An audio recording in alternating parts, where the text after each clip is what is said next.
Hello, welcome to Introduction to Personality. My name is Amber Alexander, and I'm a licensed professional clinical counselor. I'm happy to be here with you. This training that I created is specifically for my Boise State EdTech Instructional Design course.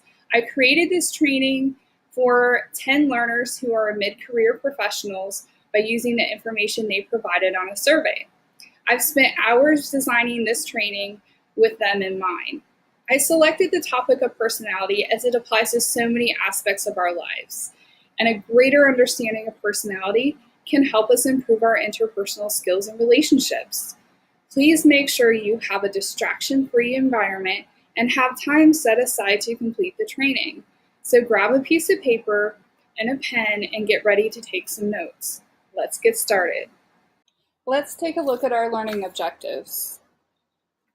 By the end of this training, you'll be able to recognize the concepts and definition of personality, identify the 5 personality traits in the 5-factor model, apply the information to the questions asked by the learners in the survey, conceptualize how to apply the concepts to real life. First, we have to take a minute to recognize that this course is not meant to replace mental health treatment. The purpose is to provide general information about the topic. This course is not meant to diagnose or treat any mental health condition. If you feel you are experiencing mental health issues, please seek professional treatment. If you're experiencing a medical emergency, please call 911. If you or someone you know is in crisis, please call the crisis line at 1-800-273-8255.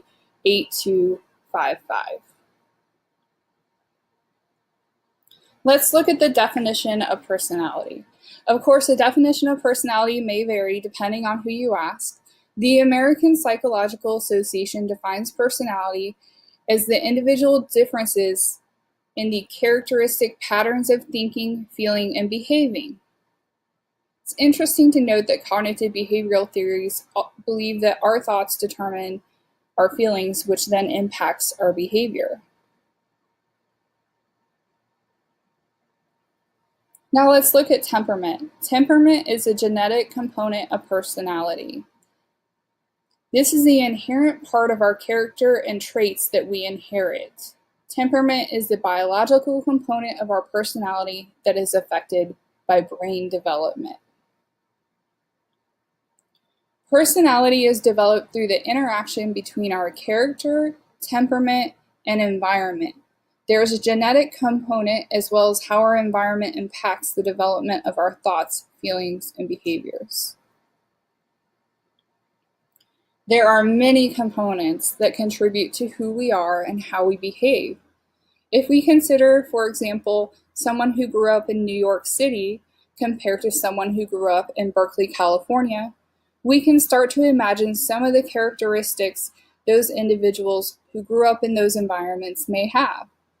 We may imagine a person who grew up in New York City may be more assertive, direct, and used to life at a faster pace. We may imagine the individual who grew up in Berkeley, California may be more relaxed, open to new experience, and move at a slower pace from New York City. However, where we grew up is just one piece of the puzzle, in addition to our temperament, our relationships with parents, our intellect, our culture, our character. All of these things contribute to who we are. We've touched on some of the personality theories out there. I believe there are important components of our personality found in each model. The biological theory believes genetics are responsible for our personality. In other words, we're born with it. Behavioral theorists only looks at the measurable, observable behavior and doesn't focus on any thoughts or feelings. A cognitive theorist believes personality is influenced by how we think about ourselves, others, and the world around us.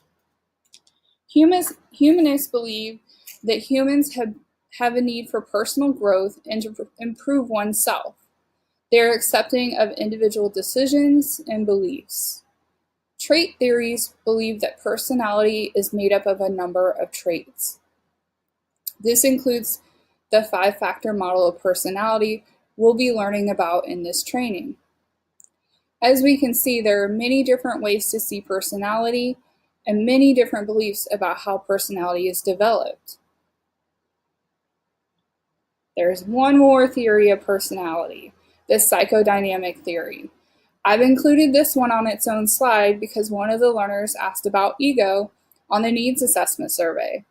The psychodynamic theorist believes personality is influenced by the unconscious mind in our childhood experiences. They believe that id, ego, and superego work together to create human behaviors. The id operates off the pleasure principle. It is the aspect of our personality that is present when we're born, and it operates off of our primal needs and urges. The superego is at the very other end of the spectrum. It's the part of our personality that is derived from our ideals, our morals, and values we get from the external world. The ego moderates between the two. It moderates between our basic urge for pleasure and our moral ideas. Hello. Now that you have the basic understandings of personality down, we know that personality is our characteristic pattern of thinking, feeling, and behaving, and our personality is developed through the interaction of temperament, character, and our environment.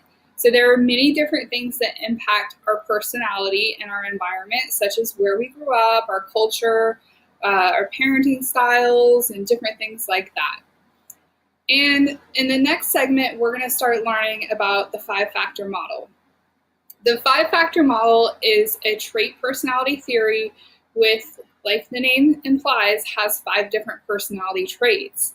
Now, what I like about the 5-factor model is it organizes these traits on a continuum. So it doesn't categorize somebody as 100% extroverted. It really gives you the opportunity to see where you fall on the continuum. So you might be 90% extroverted, or you might be 10% extroverted. Or if you fall somewhere in the middle, around the 50% range, you would be what we call an ambivert. So you would be partly extroverted, partly introverted. And if you're 50%, you would fall somewhere in the middle, be a little bit of both. So the 5-factor personality model recognizes that all of those personality traits fall on a continuum. There's nobody out there who's 100% one way or the other.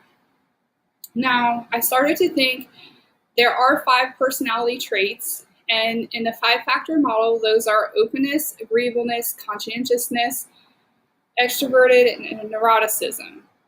Now, with those 5 different personality traits, there are so many different combinations of what degree a person would have of each of those traits. And also, given those traits, we all have our different backgrounds and cultures and different things, temperaments, and those parts of us who make us who we are. So I really started to think about how many different combinations there would be, or there is possible, with the personality traits. And it got me to thinking about this. Now, this is a Rubik's Cube. So most of my learners out there, my 10 learners that I designed the training for, are at least my age, if not a couple years older. So most of you have seen the Rubik's Cube or know what this is. And for those of you who are younger, you can definitely Google what this is. But this cube turns and you have different combinations, and the goal is to solve it and have it look like this. This is a new cube. So this is the only one I've ever seen in my life who is actually solved and looking like this. But the goal is to have all these different possibilities and turn it in different ways and have it realign and match up and solve it. Now this cube has 6 different sides to it. It has 3 rows and 3 columns. So I want you to think about how many different combinations there would be on the Rubik's Cube. The thing about the Rubik's Cube that stands out to me is that it's a plastic object that fits in my hand, and there's nothing I can do to change the cube. I can't change these colors. I can't change and add different rows or columns or add different sides to it. The only thing I can do is turn it, right? That's all I can do is turn the sides here and try to get this to match up. So how many different combinations do you think there are on the Rubik's Cube? Are you ready for the answer? 43 quintillion. That's right. I don't know if you've ever seen a number this large. I know I haven't, and I am a numbers geek. I love my numbers. So 43 quintillion is 43 billions billions. I don't have a way to wrap my head around how many that actually is and what this looks like. But again, it's amazing to me that a plastic cube that fits in the palm of my hand has 43 quintillion different options. And as we think about personality, there are 7.6 billion people on the planet.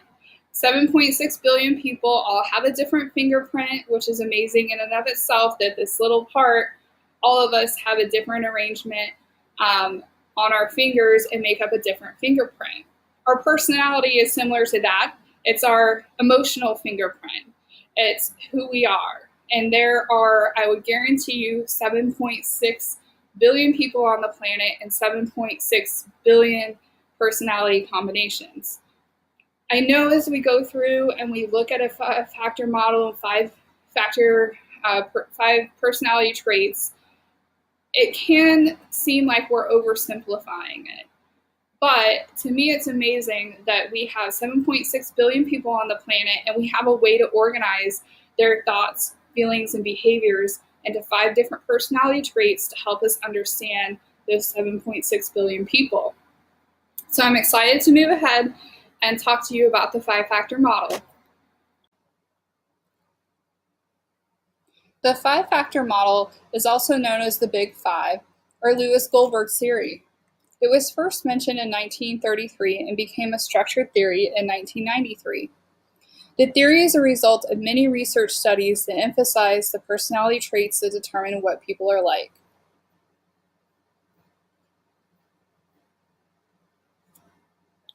I selected the 5-factor model because it has been widely researched and is often used to talk about or determine academic and work performance.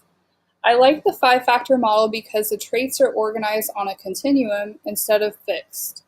Therefore, it recognizes that one person is neither 100% extroverted or 0% extroverted, aka an introvert, but individuals usually have a combination of both traits or have the traits to a certain degree. This model was also the one that learners on my needs assessment survey were less familiar with. The 5-factor model has been organized to spell the word ocean. So these traits are openness, conscientiousness, agreeableness, extroversion, and neuroticism. Now, as we go through these traits, I want you to keep an open mind as we talk about those who are high in one trait or low in another trait. These traits are neither, I want us to view them as neither 100% good or 100% bad, and look at them with an attitude of acceptance, because each individual has a different combination of traits, different degree of the other traits, and there's no right or wrong traits. And so again, as we go through this, I want us to have an attitude of acceptance and really see this as individuals who may be low or high in one trait or the other may function better in a different environment. We all know that the workplace, for example, has many different options and many different environments out there. So some individuals may prefer or work better in one environment over the other, but these traits I want us to view with an attitude of acceptance and view them as neither bad or good. Now, openness is the first trait that we'll look at. Individuals with high openness often have an active imagination, preference for variety, and are curious. They prefer new experiences over the routine. They may be more aesthetically sensitive and attentive to inner feelings. A small number of individuals score either extremely high or extremely low in this trait. Those who score low in openness tend to be closed to new experiences. They tend to be conventional and traditional.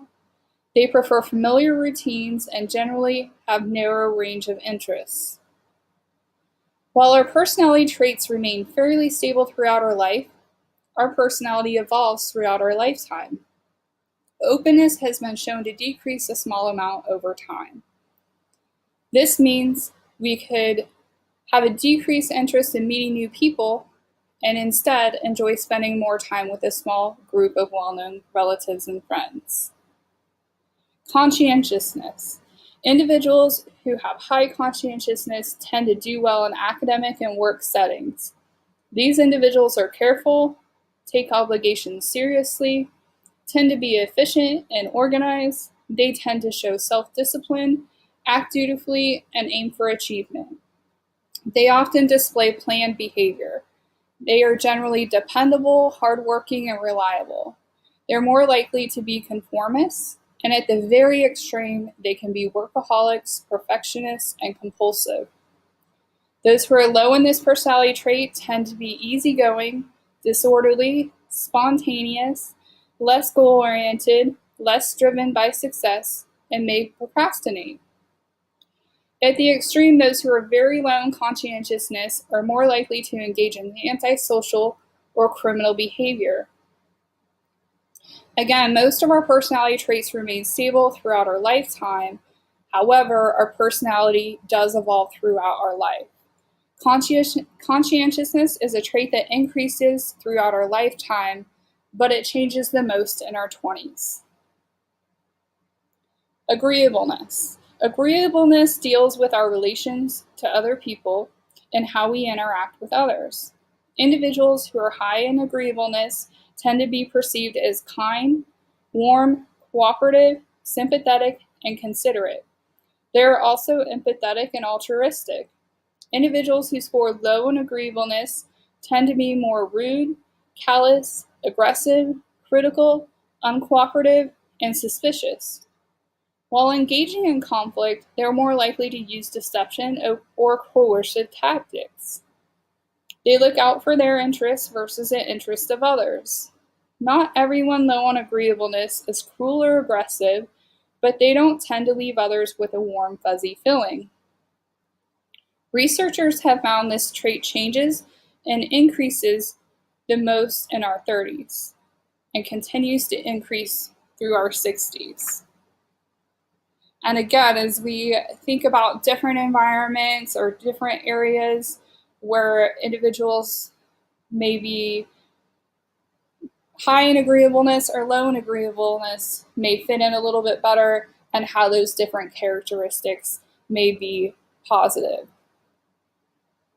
Extroversion. Individuals who score high in extroversion tend to be social, friendly, and talkative. They seek out opportunities for social interaction and are more comfortable with others. They recharge through social interaction. They are prone to action rather than contemplation. They tend to prefer stimulating environments and process information through discussion. Individuals who are low in extroversion tend to be quiet, introspective, reserved, and thoughtful. They tend to prefer environments that are not as stimulating and recharge through being alone. They tend to process information in their head before discussing it. Fun fact, extroversion is negatively associated with work stress. Again, as we think about this personality trait of extroversion, we know that our culture in the US has a tendency to gravitate and value extroversion over introversion. But again, there are many aspects of life and many areas of careers and different things like that where those environments are more introverted, and an introvert is likely to do well and better in those environments, and an extrovert may struggle, with those work environments. And the same goes through an extroverted work environment, and so on and so forth. So again, as we think about these traits, There's values to both introversion and values to extroversion as well. And I bring that up because our next trait is neuroticism. Again, neuroticism can be thought about as very negative, but I want us to keep an open mind as we talk about it. We're going to talk about some of the adaptive qualities and so on and so forth. So again, keep an open mind as we go through this. Individuals who score high in this trait tend to be prone to anxiety, worry, fear, anger, frustration, envy, jealousy, guilt, loneliness, and depression.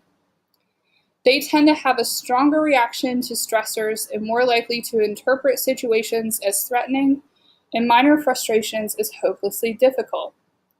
This is thought to have a survival benefit when viewing this as an evolutionary perspective, for the simple fact that if individuals interpret more situations as threatening, that has a much lower survival risk than missing a threatening situation. Because if we miss a threatening situation or misinterpret that, then our survival is at risk. There has been found to be a positive relationship between neuroticism and success in the university setting when the neuroticism is successfully coped with. The adaptive qualities is that it allows people to see the world in a different way, and they tend to be more sensitive to others. Those who are low in neuroticism are calm, relaxed, and secure. They tend to be less reactive to stressors. They tend to feel confident, sure of themselves, and adventurous. They may also be brave, unencumbered by worry or self-doubt. Again, neuroticism can help us see things clearly and just may be the way that some people cope. However, we know that worrying about worrying or feeling shame can do us harm. So we know that if we feel shame about who we are, if we do tend to be more neurotic, that's going to be damaging and have a negative effect. The same way if we worry about we're worrying, and that's heaping negative emotion on negative emotion, so on and so forth. So the more that we accept our negative thoughts and negative thinking, the better off we'll be. And we'll get into this a little bit later. There has been a lot of research on this topic, and researchers agree on that better coping leads to better mental and physical health outcomes. Individuals who use alcohol or eating to cope with negative stress will have poorer health outcomes than those who turn to positive coping, such as exercise, social support, and mindfulness. Fun fact: neuroticism is positively associated with work stress. Now that we've learned about the various personality traits found in the 5-factor model, it's time to take the personality assessment and see what personality traits you have. At this time, please go to the website and complete the assessment. Once it's completed, please come back and continue the video. Okay, now that you've completed the assessment, I'm going to briefly review my own results with you. So please, it's taking me a little bit of braveness to put this out there. So again, I'm not going to go through this in too much detail, but I want you to understand how to review the results. So my results were no surprise to me. As you can see here, I'm fairly conventional. So we see how I actually scored in terms of the percentile. I'm in the 28th percentile in terms of openness. So as most of you know, I prefer my routines and consistency. I scored in the 94th percentile in terms of conscientiousness, which again isn't surprising. I'm fairly reliable, very dependable. I'm very much an introvert. As you can see, I scored in the 7th percentile in extroversion. Although I have to say I do consider myself slightly more extroverted than this. I very much enjoy my quiet activities. I'm fairly agreeable, so some good news there. I scored in the 63rd percentile. I tend to be fairly considerate of others. However, I can be very direct depending on the situation. I scored in the 69th percentile in neuroticism. This is not a surprise to me. I tend to have a fair amount of anxiety and can react negatively to stressors. When reviewing these results and reviewing your own results, I encourage you to approach this with an attitude of acceptance, as these traits and to what degree we exhibit them make us who we are. I wouldn't be me if I wasn't a neurotic introvert. I love that I'm conscientious. I love that I care about others. I'm okay with being conventional as it suits me. We often create distress when we operate in a way that's not true to our authentic self. For example, I would be very stressed if I worked in an unstructured work environment with an open workspace, lots of people around, and need to be creative all the time. I would pretty much be a mess. I wouldn't function well in that environment. I know I do well when I have consistent, organized workspace and am able to work without interruption, at least part of the time. Now that we've learned the basic components of the personality and 5-factor model, let's move on to your questions that you asked in the survey. This was my very favorite part of this training and putting together these answers. Now, you guys asked some very brilliant questions, and I couldn't get to all of them, and I could honestly probably be here all day, but I'm going to be very brief in my answers and keep these to the point. I grouped the questions that you asked into 4 categories: motivation, communication, neuroticism, and trauma.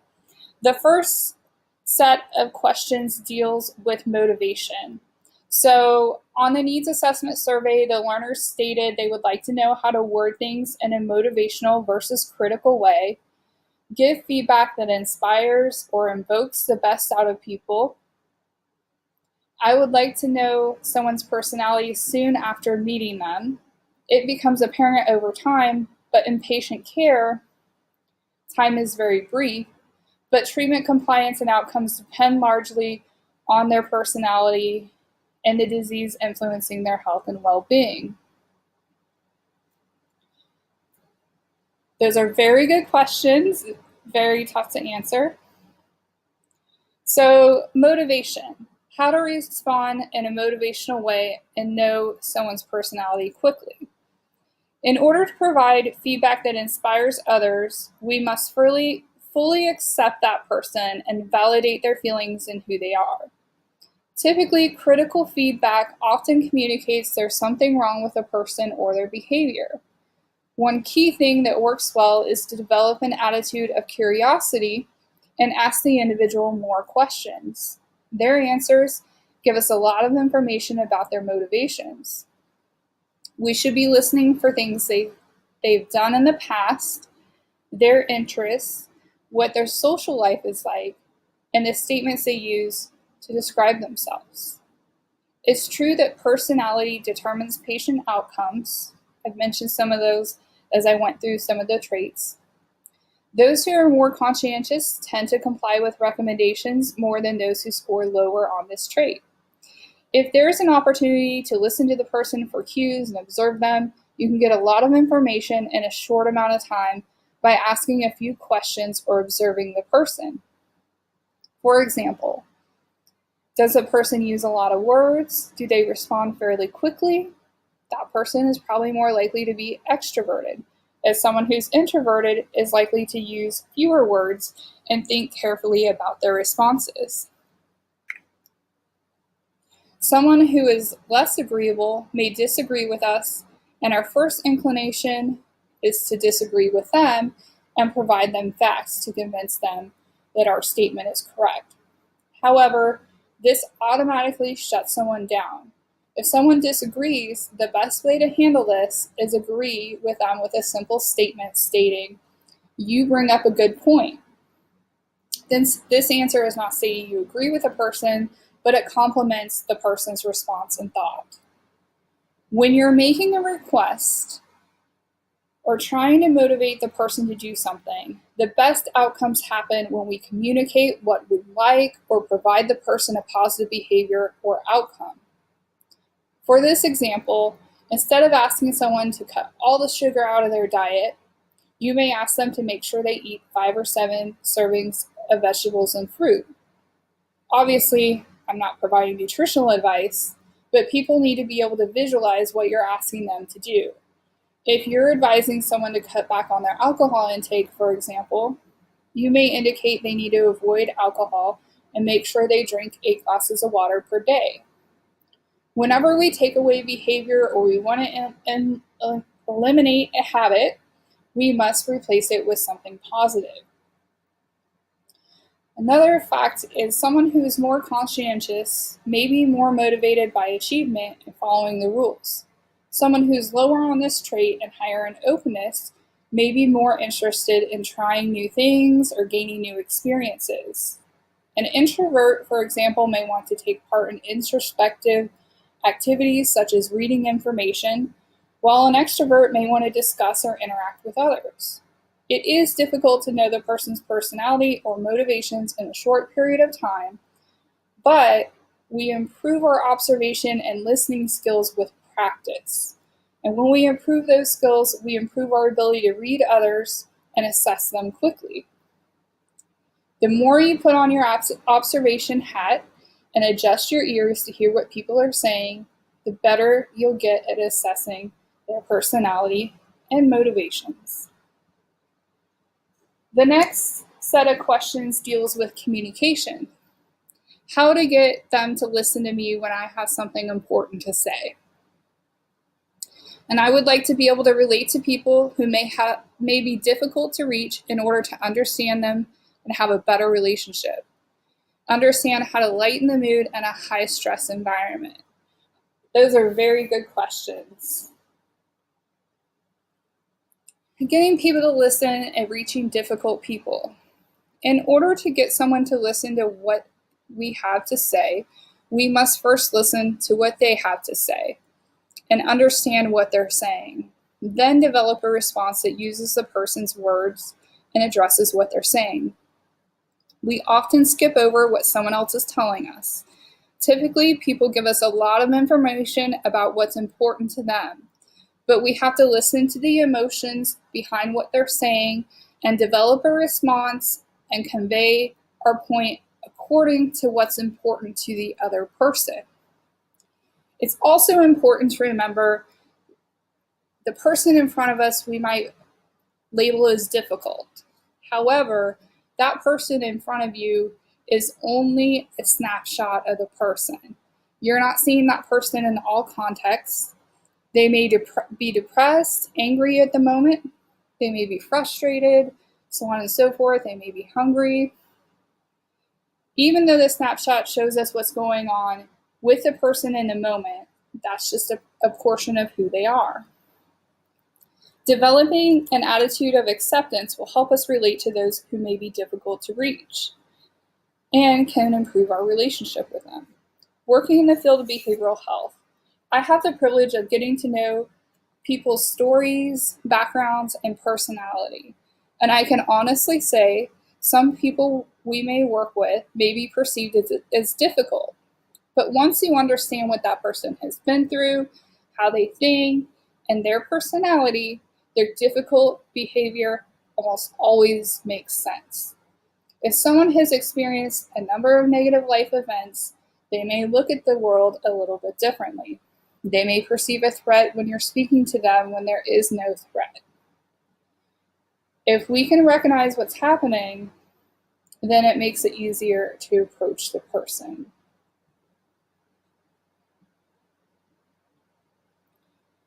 So the next category of questions comes under the heading of neuroticism. So when asked what the learners want to know more about, they responded negative thinking, how brain chemistry affects mental disorders, and how this relates to personality, and any positive aspects that would help me with nervousness. And again, some of them are very complex answers, such as the brain chemistry. And I'm going to touch on that very briefly, but this is a fairly complex topic, so I'm condensing a lot of information into a short summary. In regard to brain chemistry, our brain has what we call neurotransmitters and pathways in the brain. These neurotransmitters and chemicals such as dopamine and serotonin, affect how we feel. These pathways in our brain are the biological component of personality and temperament. These pathways develop in the first 5 years of our life. It's true we can engage in behaviors such as exercise that will increase our feel-good chemicals such as serotonin, but those pathways in our brain are developed, and it takes work to reprogram our brain. Researchers speculate that overreactivity in the limbic system in the brain is associated with high levels of neuroticism, but the specific neurochemicals have not yet been identified. The number one thing we can do to decrease our negative thinking or emotions is to develop an attitude of acceptance and externalize these thoughts and emotions. If you recall, I'm fairly neurotic myself and have a tendency to be anxious, worry, and have negative thoughts. One thing that's helped me and is widely accepted in the field of psychology is what we call externalizing. So I have named my neuroticism Negative Nelly. When Negative Nelly shows up, I welcome it and invite it to sit down and stay a while. On the other hand, when we experience anxiety, we may think something like, oh no, here we go again. I'm never going to get past this. What is my problem? How am I ever going to get better? I may even add shame for having those negative thoughts and emotions by thinking something is wrong with me. However, the more we welcome our negative Nelly in our life, the less often it appears. One of the worst things we can do is shame ourselves for our thoughts and feelings. These thoughts and feelings are there for a reason, and they're part of our human experience. So again, if we develop our character, such as a negative Nelly, and they show up, we have to smile and welcome them and accept that they're there, and they might be there with us whether no matter what we're doing throughout the day, we may be feeling anxious, but we have to just accept that our negative Nelly is there and go on about our business. Research has also backed another tool, which is mindfulness. Practicing mindfulness is another way for us to cultivate an attitude of acceptance. Mindfulness encourages us to make observations without judgment, observing our own behaviors, personality traits, and action, and just being aware. Mindfulness encourages us to notice our negative thoughts and allow them to drift through our mind as a leaf would float down the river. Oftentimes, we see a negative emotional state as something permanent. Now, again, when we talk about neuroticism, I want you to understand that neurotic individuals pay closer attention to contingencies and punishments. This means they may experience anxiety when they're violating social norms. Therefore, neurotic individuals are less likely to be involved in antisocial or criminal behavior. Neurotic individuals who engage in unhealthy coping behaviors such as distraction, smoking, alcohol consumption versus healthy coping have much poorer health outcomes. Some neurotic individuals are anxious about their health and can be more likely to seek medical treatment. And most evidence points out that neuroticism may not be all that bad, and extroversion can moderate the effects of neuroticism. Neurotic individuals who score high in conscientiousness may be more likely to have improved health, as those people who worry a lot may be super careful, and they may tend to worry about the right things. Neuroticism, again, can help us see things clearly and may be the way that we cope. Better coping, such as exercise, social support, mindfulness, and externalizing, leads to better mental and physical health. So again, as we develop those positive coping strategies, we can mitigate some of these negative effects that one might experience from being neurotic. Again, there is an upside to neuroticism. You're less likely to engage in criminal behavior. You can see things clearly and be more likely to seek medical treatment. The next area is trauma. So again, I only had one question about trauma, but trauma is a topic that's near and dear to my heart. I'm actually developing another training on post-traumatic stress disorder. So again, I wanted to take a second just to talk about the trauma aspect of it. So one of my learners' questions was, I understand that a traumatic experience can affect a person's personality. However, is it possible for it to result in total loss of personality? So, first of all, not everyone who experiences trauma develops a mental health disorder. Individuals who experience trauma are likely to experience a temporary change in symptoms, but many people go back to normal. Some individuals experience a few symptoms of anxiety or post-traumatic stress, but do not experience to the degree that it interferes with their work or social life. We also know with our new research that traumatic experiences can lead to post-traumatic growth. There are some personality characteristics and things that help individuals cope with trauma more effectively. These include asking for help, implementing positive coping skills such as exercise, examining unhealthy thought patterns, and increasing social interaction. Traumatic experiences can lead to post-traumatic stress disorder. Unfortunately, individuals who experience a mental health condition like this, or even others such as major depressive disorder and some anxiety, may experience a loss of personality. These individuals may lose interest in pleasurable activities, isolate themselves, may have difficulty displaying positive emotion, may be flat, and may shut down. When that happens, the individual is thinking, feeling, and behaving in ways that are not consistent with their personality. So again, an individual who is experiencing a mental health condition such as post-traumatic stress, anxiety, or depression can see a loss in personality. With post-traumatic growth and personality traits, there are some characteristics in personality traits that improve or increase the possibility of post-traumatic growth.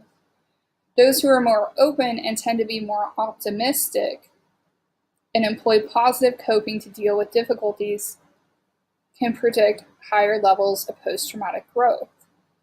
Those who are agreeable may learn positive coping behaviors from others. Individuals who are more extroverted tend to use social resources to cope with difficulties, which is a positive coping behavior. Conscientious individuals may prefer to overcome negative effects of traumatic experience and generate positive cognitions. They may seek to find the hidden meaning behind the trauma and reconstruct meaning of the world. Therefore, conscientious individuals who develop cognitive coping style are more likely to experience post-traumatic growth. Now what? So again, as we think about all of this and we think about what's next, the more we're aware of ourselves and others and observe words and behaviors and emotions of others, we're going to have better communication and relationships with others. And again, as we go back and we think about your questions about motivation and communication, both of these areas require us to be aware of ourselves and others. We must be willing to observe the behavior, words, thoughts, and emotions of the people around us. Now again, may not be able to see the thoughts of others, but individuals convey what they're thinking through their words. We must seek to understand people and be curious about others. When we begin to do this more often, we'll get better at it. Once we observe and listen, we can communicate more effectively. So as we begin to wrap this up, I want you to think about someone you know right now. Have a specific person you're thinking about. It may be a friend, a colleague, significant other. Is this person open to new experiences, or are they conventional? Are they conscientious, or are they more spontaneous and flighty? Are they more agreeable and good-natured, or are they more blunt and abrasive? Is that person more extroverted and friendly, or does that individual tend to be more introspective and reserved? Does that individual experience a good deal of negative emotions, or is the individual someone who's relaxed? My goal is for you to apply this information next time you're communicating with another person.